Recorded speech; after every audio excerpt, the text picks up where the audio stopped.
Welcome to Remotely Interested, the podcast where we talk remote working, work life in general, and top tips to successfully work from anywhere. Today's episode is different. I'm talking to a chartered accountant, however, they will remain anonymous. Why is that? Well, as it's my aim to respect their wishes to not be identified, I will just say that since recording, they now work in a context where remote working has become a contentious issue. And because of that, openly speaking about it, positively or negatively, could potentially add fuel to the fire. With the controversy surrounding return to office mandates in general, this may well be something we'll talk about on the podcast at a later date. For this episode, however, my priority is to maintain the anonymity of my guest, so you'll see me chatting with an AI avatar who will relay the valuable ideas expressed during this episode that I really didn't want you to miss out on. I'm not sponsored by HeyGen, but maybe I should be. I was really impressed by the capabilities of their text-to-video function. What do you think? So, to everyone listening, welcome to the Remotely Interested podcast. Thank you so much for accepting to be a guest today. So to kick things off, can you just tell me a bit about the job that you do? And also how remote working, hybrid working first became a feature in your work, please. So I work as a management accountant, which also includes quite a bit of financial management. So I run a very tiny accounts department. So there's 3 of us. So I produce loads of management accounts, loads of reports and budgets and things for our director and for our parent company. I have 2 account assistants who do all of the transactional side, bank reconciliations, accounts payable, accounts receivable. I ironically was promoted during remote working into this role. So pre-COVID, I was in a transactional role. During COVID, my boss at the time retired, and I was promoted into his role, and he did pretty much all of my training remotely because they were really strict with all the COVID regulations where I worked. They wanted to keep everyone on the shop floor safe. So those of us that were office-based were fully remote for 2 years. So from sort of March 2020 onwards, for about 2 years, we just completely worked remotely. And now we work hybrid, going in on average 1 day a week. Oh, fantastic. Oh, sounds like a good schedule. So a really radical change then. Before COVID, am I right to presume that none of the work was being carried out remotely? Pre-COVID, we had 1 staff member who was allowed to work from home due to having a young child, and she did. One day she did a Friday from home, but everybody else, so design, admin, sales, accounts, all of us were fully office-based full-time. Okay, wow. So a really steep learning curve. Yes, I have visions of walking out of the building carrying a desktop because we didn't actually have laptops at the time. It was a big change, really quickly, but everyone adapted so quickly. And now most of your team are enjoying this hybrid way of working then? So of my team, 1 lives pretty local to the office, but the other 1 lives up to about 2 hours away. She wouldn't want to do that 2-hour drive each way each day. So for us as a business, it means we can employ from a wider range of places because you're not tied to somebody coming in every day. Yeah, a definite positive and a lifestyle impact as well, for not having to do that long commute for sure. In your experience, since you've made that change, what would you say are the benefits that you've enjoyed from working hybrid? So I think for me personally as an employee, I don't think I realized how overwhelmingly busy I was until I stopped. So the work-life balance shift is just, like a massive seismic shift in your life. For me, the commute was about an hour each way, which, it's not too bad. You get very used to it when you're doing it. But then gaining 2 hours a day is just amazing, because it just means that you can get all sorts of things done. I quite like going for a little walk before I start work. They say morning light is very good for you. You can get things done around the house during that time. That's normally completely dead time commuting. Also, I think for me, one of my core values is ongoing learning, and the shift that we've had to do from office-based to remote and hybrid, we use technology so much more. And we've had to proactively look for technological solutions to things that we were doing very paper-based pre-COVID when we were in the office, because we could. So actually, I think, as a department, we run more efficiently, because we've had to learn about some tech solutions, which has been, I think, really something I've enjoyed doing. That's a really nice point. It's been such a changeable time, isn't it? And so we've all had to learn a lot more to work outside of our comfort zone, learn new software, etc., learning new ways of working and new skills along the way. And I think it benefits the business as well. Because I think if your employees are traveling, creative, well rested, they're having these great experiences, that's only going to benefit your creativity and your talent pool as a business, I think, because, you know, that's your biggest resource, isn't it? Your staff. So if they're in a really good place in their lives, that's what you need as a business. So those are the positives. What would you say are some of the challenges that arise? I think the one that I hear most often is that you lose that unstructured communication. So when you're in an office and someone pops in to say hello, or you're in the kitchen boiling the kettle, and you have those informal chats, whereas people often say, if you work remotely, it's all structured, isn't it? It's the Zoom meetings, the Teams meetings with an agenda.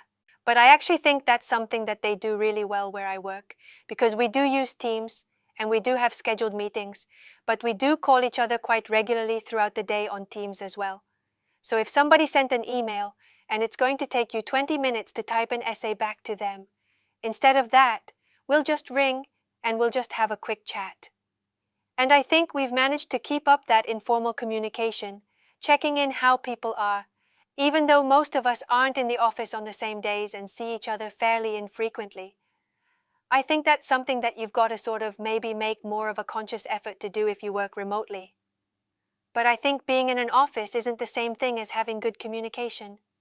I think you've got to work on good communication, whether you're working remotely or in an office with somebody. It's something you should be intentional about either way. Yeah, like you said, either the communication is that much more structured. You have to plan ahead. You have to make your time count. And these are all good habits to get into. But you're right that the kind of informal communication channels need to be open too. And it's about just being adaptable, being open to making that happen. But yeah, really good point. Geographical location doesn't equal positive communication automatically. Of course it doesn't. No. I think you hear about some businesses ordering all staff back in, and I think it's maybe a papering over the cracks. I think if there's a communication or a culture issue, just because you're physically in the same place, that's not going to solve it. I think, like you say, it's something that doesn't automatically equal a good culture. It's something that you've got to put effort into either way. Absolutely. And it's about developing those skills, being proactive, being efficient in communication, and also the trust, the mutual trust doesn't automatically increase just because you're all in the same office, as you said. Absolutely not. And I think that's one of my favorite things. I've been very fortunate. I've never had a manager who's been a very micromanager style, and I love that. I find that so motivating. I'd rather be given the goal, given the job, and then trusted to just go and do it, and I will happily go and do it, or put more effort in. And I think, to be micromanaged, I think you'd just be so demotivated if you felt like your boss didn't trust you. Yeah, exactly. Almost like you're working to not fail rather than simply working to achieve something. I think where we are as a company, where the main office we have is based in the UK, but we're part of a group. So we've got another company in Spain, a couple in the US, one in Canada. We have to build these relationships with people who we can't physically go and sit in an office with. And we've got to factor in time zones and things, but it's not been a problem. That sounds like a really good situation. That's really good. So you said that your company made that shift from fully in person to remote to hybrid quite drastically. So there must have been a lot of training in order to help you all feel comfortable working in that way. And now that you've had a few years' experience working in that way, what would you say are the skills and personality traits that mean it's easy to work with somebody remotely? I think one of the things that makes it easier is if you're asking someone to do something, or you're being asked to do something, whether that's over email, over a call. I think just giving somebody as much information as possible. So if you want them to do something, explain why you need this information, what you're going to do with it, so they know how to format it, or what your expectations are with a timeline. I think in the early days, you'd receive an email saying, "Oh, can you do this for me?" And in your head, you think, "Oh, this is urgent. I've got to do it today." And they might not need it for 2 weeks, but you're sort of stressing yourself out, trying to get it done to your own deadline. So I think just that questioning, that curiosity back and forth, you know, when do you need this? What's the goal of this report? What decision are you using it for? What are you measuring with it? Because then you're not going after the wrong goal. I think getting real clarity. If someone gives you clarity about what the goal of a particular task is, that makes them easier to work with because you can help them and give them exactly what they need, not what you think they need. Do you think it's easier to fall into that trap when you're working remotely of maybe setting your own deadlines, getting your own ideas about the urgency of a task? Absolutely. Yeah. I think it can be, especially if something's sent to you over an email. It could be quite brief, and you might fill in the gaps. And if you were sat in an office with somebody, you might just say, "Oh, when do you need this for?" Or, "What do you mean by this line?" Whereas I think there can be a fear to ask those questions sometimes remotely, which there absolutely shouldn't be if you've got a great relationship with the people you work with. There should never be a fear to ask those questions. But I think, yeah, it can be a barrier to asking the questions, to get a clearer idea of something. Yeah, I think that's a good point. Maybe it's something to do with it being in writing rather than Yeah. it just being spoken informally. You see something in writing, you think, okay, I've got the responsibility. It's in print as well, the moment that I was requested. Maybe it almost sets off a clock in your head and you think, okay, I've got to deal with this. And you put pressure on yourself that perhaps you Yeah. wouldn't need to if you just simply Yeah. had that conversation. Yeah, Yeah. nice point. Okay. So it's that communication again, Yeah. scheduling and being clear, making sure that all parties are clear on Yeah. what's expected, Absolutely. managing expectations, etc. Excellent. Anything else that you've come across that has helped you working remotely with others or perhaps has been a challenge? I think what helps me the most is having good boundaries. So I always make sure I have a separate area, which, wherever I am, I always make sure I have a dedicated area. This is the workspace. This is the desk. And I think that helps me to shift into that work mindset, and then equally to shift out of it once it gets to the end of the day. What I don't want to be doing is going on 8, 9 o'clock in the evening, thinking, "Oh, my laptop's just on the kitchen table. I'm just going to go and do this thing." So I think that's what helped me the most during the working time. It gives you that focus, that concentration to get into your deep work. And then outside of it, you're not thinking about emails. Yes, very important. It's crazy how it can be so tempting. I mean, most of us, we would hope, at least enjoy some elements of our job, but nonetheless, Yes. we want our own spare time. Tempted we can be sometimes. Check that email, or just see that's gone through. Yeah. So we have to almost be strict with ourselves and making that physical demarcated space that the work and work only, and then everything else somewhere Yeah. else. Really, Yeah. really tough. The amount of Yeah. times I've wanted to check an email even on the beach. I think, what am I doing? I have my emails on my phone. I don't have the notifications on. So it's not going to go off at me all the time, especially with the time difference with people I work with. But at the same time, I can just go and check it. And it's that, like you say, it's tempting. It's just that nosy curiosity, isn't it? And there's a lot of talk at the moment about dopamine, is it? I think it gives you that little dopamine Yes. kick. And especially, I think the line of work that we're in, the satisfaction that comes from, okay, the answer is X, move on. We do get a lot of dopamine hits through the day, our spreadsheets, etc. Yes, we do get a lot of dopamine hits through the day. Yes, a well color-coded spreadsheet gives me lots of dopamine, finding the missing penny. People would be surprised to hear that, but it's the case. And so, yeah, got to be strict, even on holiday, to make rest time for rest. And I think having those boundaries allows you to be the best version of yourself during your working time. Whatever boundary works for your life and your schedule. If that's a clear boundary, you can really empty the tank and give it your best in that time. Whereas I think if it spreads throughout everything, you're not doing your best work 24/7. So for me, Having that boundary means that I'm the best during the work time that I can be. Yeah, it's like you said earlier about well-being, isn't it? Finding a situation that's comfortable for everybody so that they can be efficient, as you say, so that they can give their best. You don't want to find yourself in a kind of half work, half not work state, because that's Yeah. where the resent creeps in and you'll enjoy what you're doing a lot less for sure. You're not fully focused, fully in the zone for work or play. Yeah, you're not getting the best of either. Excellent. Yeah. So boundaries for colleagues, but boundaries for ourselves as well. Okay, so you've got a good few years' experience now working as a management accountant remotely in a hybrid context. So for anybody out there who wants to follow in your footsteps and develop their accounting career, all the while having that remote experience, do you have any last tip for anybody who's listening? If you wanted to go into accounting, I'm biased because this is the way that I went into it. I started off in a fairly transactional role, doing the bookkeeping, processing the invoices, and for me, that experience of doing that has been absolutely invaluable.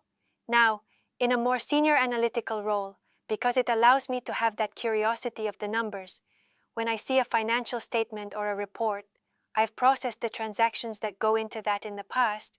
I know every line that's gone into each line on the P&L, and it allows me to think, if there's a variance, I've got a list of 10 things in my head that have gone into it that I think, oh, it could be this, it could be that. So I think, starting off on that side, making sure your foundations are right.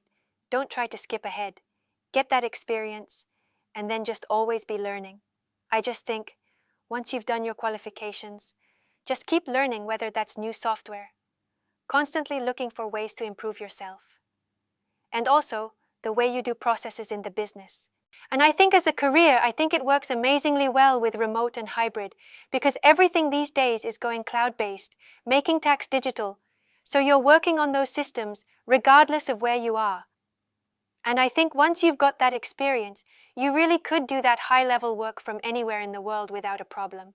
Yeah, really good point there. Think about getting the foundations in place as well. I do transactional work and it can be really complicated sometimes if I have to work alongside a management accountant or even a finance director who has had no experience of that transactional work. It's always big picture, which I get it, it's their job, but the big picture is made up by the small picture. Sometimes it can be a bit difficult to communicate that.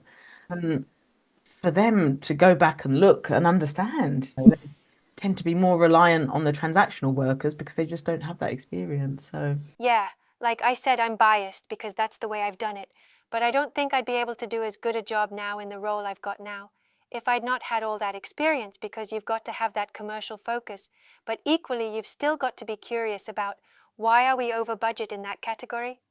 Or where does the opportunity lie? And I think if you've got that background, you've got a breadth of things to look at for ideas and opportunities. And as we both know, yeah, like you said, everything's cloud-based these days. Opportunity to work remotely. And I like your point as well about considering work as an opportunity to learn, to realize that you're always a student. You need to consider yourself as a student. It's an opportunity to learn new things, to work outside of your comfort zone and progress. Okay, so this has been great. Really nice chatting with you. So nice to catch up, Mary. Yeah, hopefully it won't be too long before we catch up again soon. Thank you, Mary. Bye. So we saw the work-life balance and efficiency benefits, including a reduced commute time, ability to better focus on deep work, and how remote working has enabled many to move from paper to digital. We saw that communication must be intentional and clear, and that informal communication must be actively maintained, and how important it is to be clear when making requests.